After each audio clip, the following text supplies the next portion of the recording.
They laughed at Earth's prototype, then watched as it dismantled their empire. The Galactic Council chamber echoed with laughter. At the center of the Grand Hall, projected high above the assembly, spun the image of Earth's new prototype warship, the Valiant. It was a brute of a design, angular, utilitarian, with visible weld lines and exposed armor plates. To the gathered representatives of the thousand-year-old empires, it looked like a scrapyard reject given thrusters. "Is this a joke?" hissed Grand Strategist Evath of the Arcanari Dominion. "This tractor? This is Earth's offering?"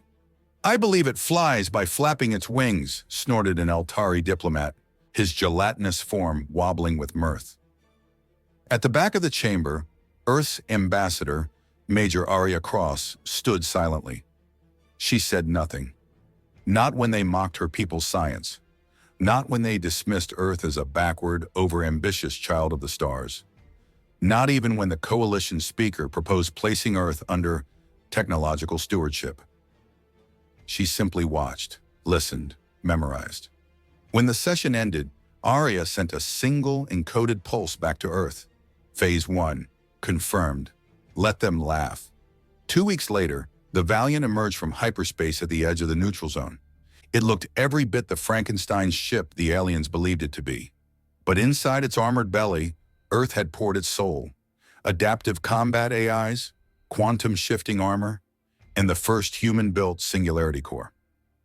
Captain Elias Granger stood on the command deck, his eyes sharp. "The Council has deemed us obsolete," he said. "Let's prove them catastrophically wrong." The Valiant turned toward its first target, a border patrol fleet of the Vrax Dominion, already alerted to the presence of the human ship. 10 ships, all sleek, elegant, efficient. They never saw it coming. The Valiant struck like a hammer in a hall of glass, projectiles that ignored shields. EMP bursts tuned to alien neural tech, boarding pods that landed with precision and deployed exoclad Marines. Within 23 minutes, the Vrax fleet ceased to exist. Not destroyed.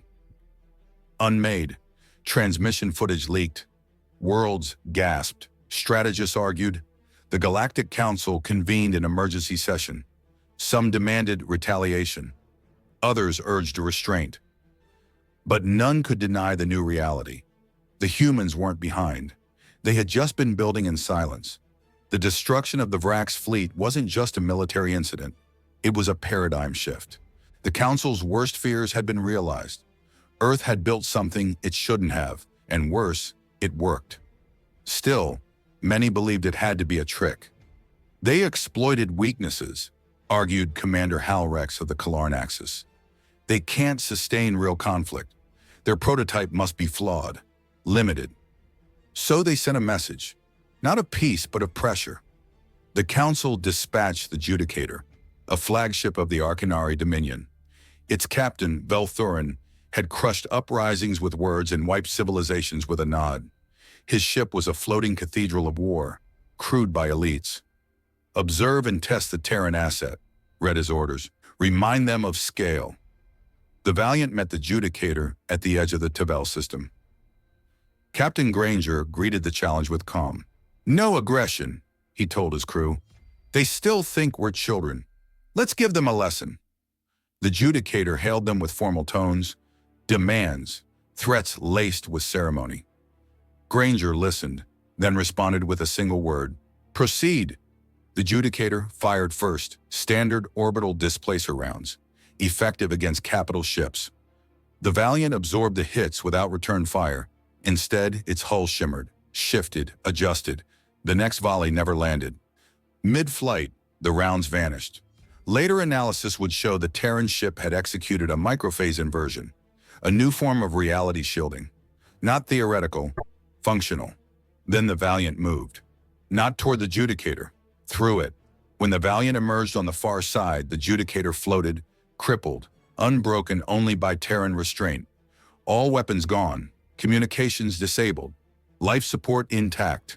A message beamed into the Council's core. Test concluded. Stand down or escalate. Your choice. Panic took root. The old powers argued, postured, but Earth simply waited. The Judicator's defeat wasn't just an embarrassment.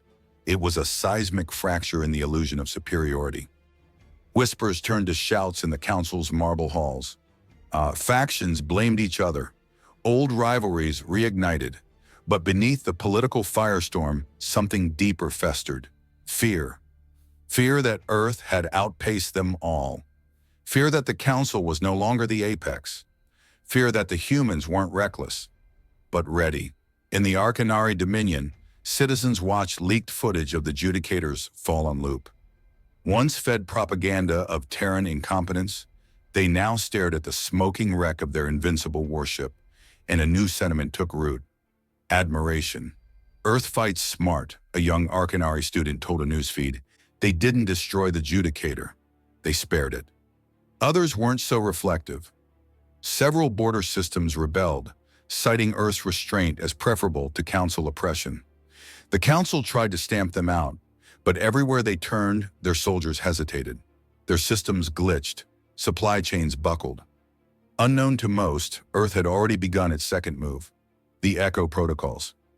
Satellites seated across former Council territories activated. They didn't broadcast threats, they broadcast truth. Every battle Earth had endured, every betrayal, every call for aid ignored, every world they helped while being mocked. The feed played on loop across the stars. Empires that had stood for millennia found their citizens asking uncomfortable questions. If Earth was so weak, why do they seem so right? At Council HQ, Ambassador Arya Cross finally spoke. No empire falls in fire alone. Most collapse under the weight of their own lies. She smiled. We're just here to hold up the mirror. When a system built on arrogance sees itself truthfully, it doesn't adapt, it shatters. In the wake of the Echo protocols, internal dissent spread like plasma fire. The once glorious Arcanari Senate found itself under siege, not by fleets, but by their own people, now awakened and disillusioned. The first assassination came within days. A regional governor, publicly supportive of suppressing the broadcasts, was found with his mind severed from his body in what authorities called a surgical political statement. On 39 council worlds, uprisings lit up the night, and Earth did nothing, because they didn't need to. Captain Granger watched from the Valiant's command deck as intel poured in. No deployment orders? His XO asked. Granger shook his head. This isn't our war. They're doing this to themselves. We just showed them the truth. The crew moved with quiet efficiency, not victors, witnesses. In the shadow of Council command, Arya Cross received a personal summons from the speaker. She walked into the chamber alone. Every eye followed her. You fractured the Council, the speaker hissed. No, she replied calmly. You did that the moment you stopped listening. He slammed his fist down. You've brought chaos. We brought clarity, Arya said, and your people are choosing it over your control. On the outer colonies, a new signal replaced the echo feed. It was a declaration, not of war, not of surrender. Just a choice. We don't want your empires. We just want you to stop lying to your people. Some planets turned off the feed. Others turned it up.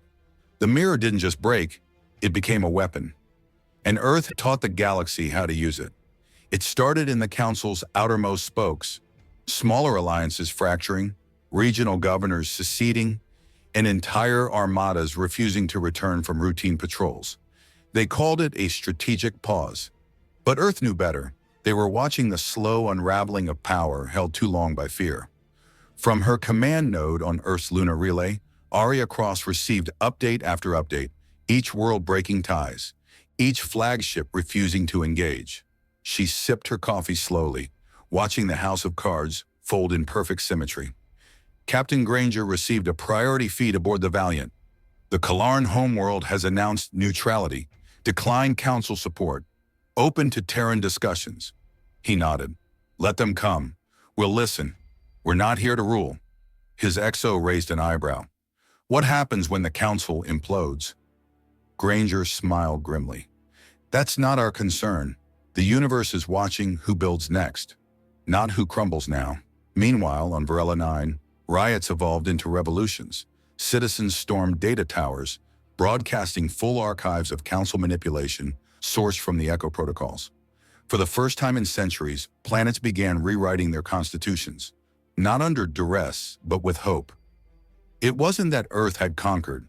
They had simply shown a different path. Back in the council chamber, the speaker stood before only 13 delegates.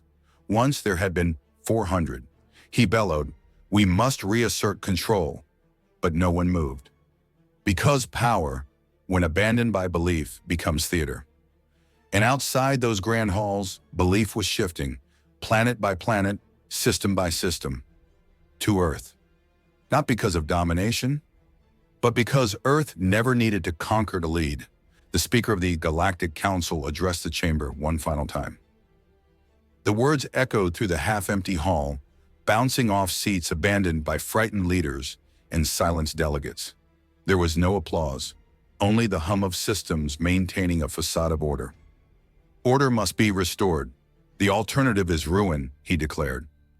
But the ruin had already come. Not from fire, not from war, from truth.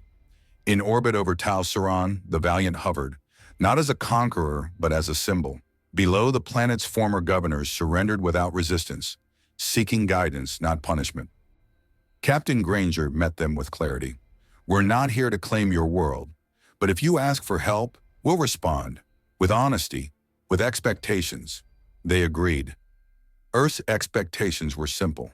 No slavery, no censorship, no corruption. For many worlds, it was the first time they'd heard such conditions from a place of strength. And it resonated. Aria Cross transmitted her final communique to the Council archives. "Authority without trust is ash. Earth didn't take your power. You lost it." The transmission was not jammed. It was archived, replayed, and studied. Because even the Council's remaining faithful had begun to understand power enforced through fear had a short shelf life in a galaxy now educated by Earth. In a dark chamber lit only by failing monitors, the speaker sat alone.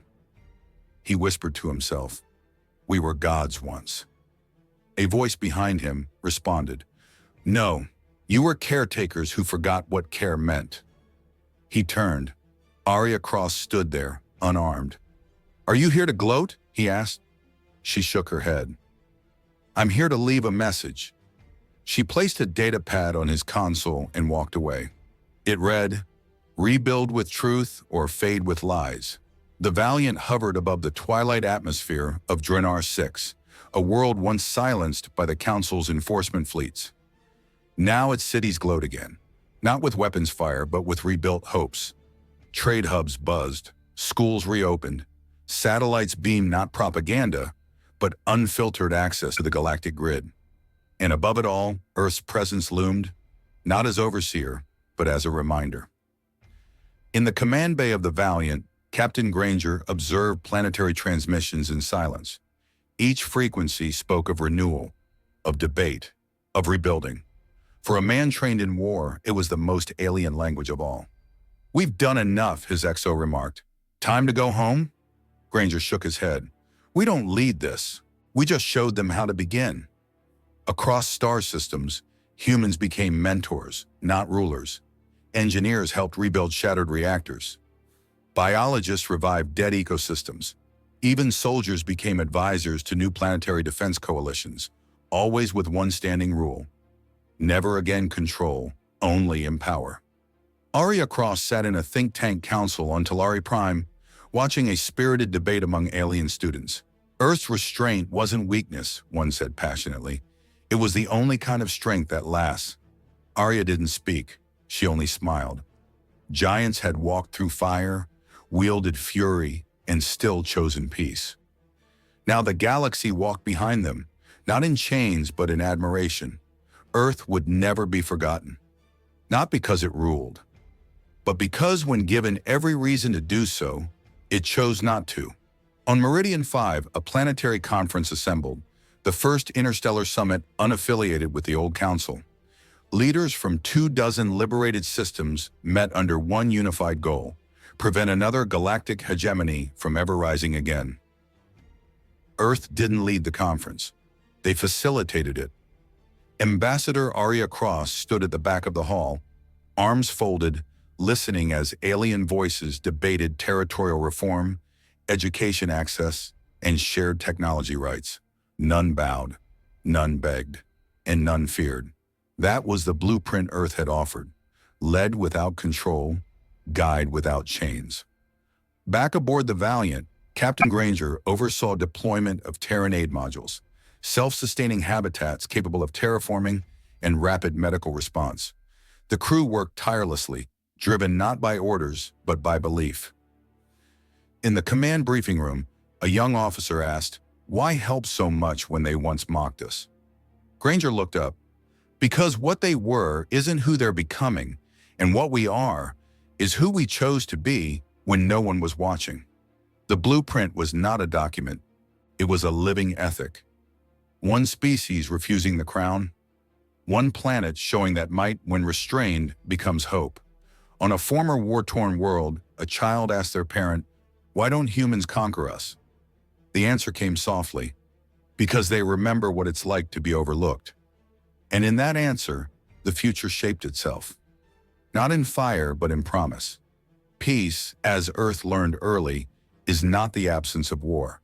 It is the daily cost of choosing restraint. At a summit on Ventari Prime, worlds still rebuilding from council rule debated terms of a mutual defense pact, not one led by Terran command, but shared, rotating, and inclusive. The Terran delegates proposed nothing. They only answered questions. Arya Cross stood once again at the side of the room, watching as unity was forged not from fear, but from shared history. "This is what it's like to matter," said a young diplomat from Kalis 3, voice trembling. "We're not being told. We're being asked." Arya simply nodded. "Then answer wisely." Captain Granger, now in orbit above Grenthos II, walked the halls of a hospital rebuilt with Terran tech. A Grenthos child held a stylus made on Earth, learning to write her planet's native script. "She's never seen war," said a local nurse. "She thinks the sky always brings help."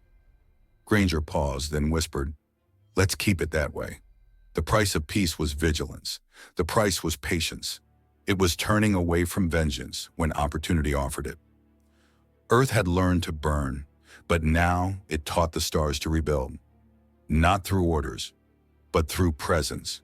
And the greatest show of strength was choosing not to show it at all. The galaxy didn't crown Earth, it acknowledged it. In a quiet, irreversible way, systems once ruled by decree began to align their futures by Earth's example. Not under its control, but in parallel to its ethics. The Terran model wasn't flawless, but it was transparent, adaptable, and most of all, earned. On the far reaches of the Jalari Belt, a former warship dockyard became the new interstellar accord nexus. Flags of over 50 liberated worlds flew beside Earth's, not beneath it. A new voice rose from the stars, echoed in every founding speech. We chose cooperation over dominance. We chose future over fear. Captain Granger handed over the Valiant's command to a new generation, scientists, diplomats, explorers. It would remain a symbol, but no longer a weapon. He left with no ceremony, just a final message: may this ship never need to fire again. Arya Cross walked alone on the green steps of Gaia Station, overlooking the Nebula Truce border. It was quiet, beautiful, a galaxy breathing differently. Centra whispered from her wrist interface, "It's done." "No," Arya replied. "It's just finally begun." Earth's legacy wasn't in what it conquered, it was in what it didn't. And that restraint built a galaxy more stable, more unified, and more awake than ever before. They laughed at Earth's prototype, but in the end it dismantled their empire not with fury, but with choice.